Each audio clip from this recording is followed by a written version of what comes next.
السلام علیکم ورحمۃ اللہ وبرکاتہ۔ مسجد علی بن ابی طالب مدینہ منورہ کی تاریخی مساجد میں مسجد علی بن ابی طالب ایک نمایاں مقام رکھتی ہے۔ مسجد نبوی کے 310 نمبر گیٹ سے جب باہر نکلیں تو بائیں ہاتھ پر مسجد سیدنا عمر بن خطاب رضی اللہ عنہ اور مسجد غمامہ ہے، سامنے مسجد سیدنا ابی بکر صدیق رضی اللہ تعالیٰ عنہ، جبکہ دائیں جانب مسجد سیدنا علی بن ابی طالب رضی اللہ تعالیٰ عنہ ہے۔ مورخین کے مطابق یہ وہ جگہ ہے جہاں پر نبی علیہ السلام نے عید الفطر اور عید الاضحیٰ کی نمازیں ادا فرمائیں۔ بعد میں پھر حضرت علی رضی اللہ تعالیٰ عنہ نے بھی اسی جگہ پر نماز ادا کی۔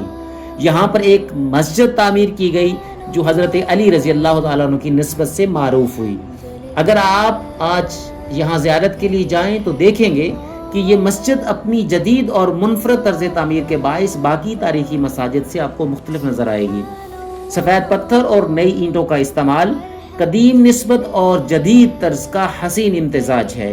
یہی خصوصیات اسے مدینہ منورہ کے زائرین کے لیے ایک پرکشش مقام بنا